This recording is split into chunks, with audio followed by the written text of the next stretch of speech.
Le portrait. Parmi les bahuts défoncés, les tiroirs, les étuis, les boîtes, jonchant les consoles étroites, d'opulents trésors délaissés, les satins, les brocatelles et les torsades de velours coulent sur le sol à flots lourds et tout écumant de dentelle. Des colliers draignent en vain, frustrés de la gorge promise, le pied des vers de Venise rougit son lèvre par le vin. Appelle au point fort qui le lève de la panoplie échappée, gît sur le lascif canapé où dorment des roses, un glaive. Dans ces bois d'or dont les béryls émerveillent l'orfèvrerie, pour une absente songerie, fument-ils les benjoins subtils? Et vers quel pleurs mort des sardoines, des ciboires et des ritons tombe sans espoir de boutons la mort des lys et des pivoines? Des daigneux du vin attirail, des bibelots et des potiches, mes yeux par eux-mêmes plus riches contemplent leur propre travail. Qu'importe l'inutile somme des objets changeants et divers, à qui sait voir, vaste univers, ta profonde image dans l'homme. Arrière aujourd'hui le manteau, hermétique avec la cimeur, une chimère en feu chamard, et le mitre et le triple tout. Je veux accomplir les miracles, sacrant les prêtres, les rois, sans brandir les sceptres, les croix, les coupes ni les saints pentacles.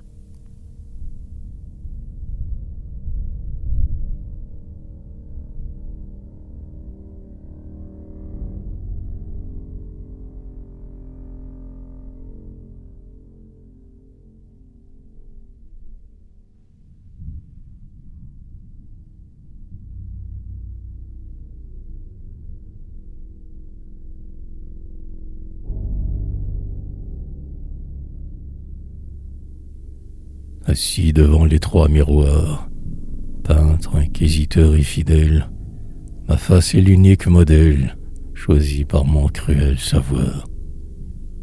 Voici ma bouche de porphyre, sarcophage de mains secrets, répertoire de mains décrets qu'un mensonge mystique inspire. Ma bouche lourde, au doux et mou, baiser buvant la chair qui vibre, ma bouche où vibre, fibre à fibre, tel péché de nul prêtre absous. Ma bouche terrible, ma bouche aux lèvres folles de ton corps. Oh mon ivresse, oh mon remords, chère âme enfantine et farouche. Voici mes yeux de clair métal qui vont fouiller comme des sondes au fond boueux des cœurs immondes l'avenir vengeur et fatal. Mes yeux pareils à des mâchoires, broyant entre leurs cils puissants, avec les beaux yeux innocents, de sombres yeux blasphématoires. Mes yeux, mes yeux anxieux de ciel, de miracles et de flammes, mes yeux en pleurs, affamés d'âme et repus de corps vicieux. Voici mon front dur, forteresse, où mon invincible vouloir masque son dangereux pouvoir d'un phare de joie et de tendresse. Tour d'ivoire des hauts concepts, cathédrale des saints mystères, où l'ensemble de mes prières monte au vertige des transepts.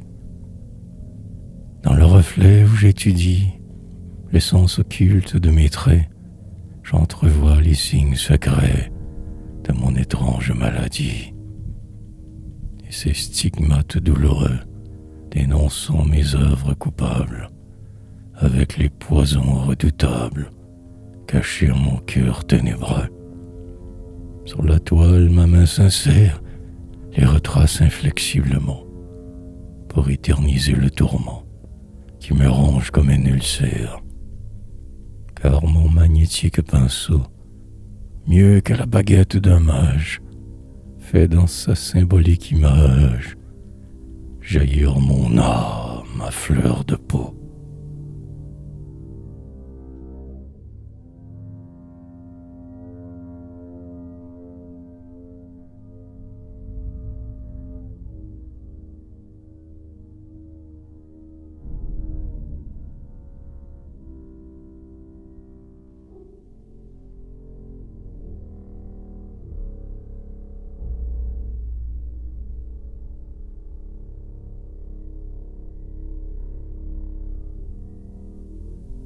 Dans la salle austère et claustrale, en un morne cadre de fer, s'isole le portrait amer, loin de la fenêtre gurale. Unique objet de mes pensées, mon idéal et mon exemple, à toute heure je le contemple de mes regards jamais lassés.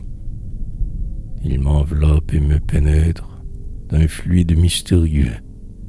Ses yeux s'élancent dans mes yeux, sa voix parle au fond de mon être. Il dit « Contemple sans désir, affranchis-toi de l'espérance. Le monde n'est qu'une apparence où la main ne peut rien saisir. Veux-tu la couronne suprême qui te sacrera plus que roi? Le joyau divin gît en toi, cherche ton bonheur en toi-même. Sans vœux, sans haine, sans amour, veillons être ce que nous sommes. Va dans les ténèbres des hommes, sois la lumière de tes jours. » Ainsi parle ma sage image, et toujours mes yeux plus hagards boivent le feu de ses regards et s'hypnotisent davantage. Et dans l'étrange envoûtement, obsédé par sa ressemblance, mon être sur sa propre essence se moule plus étroitement.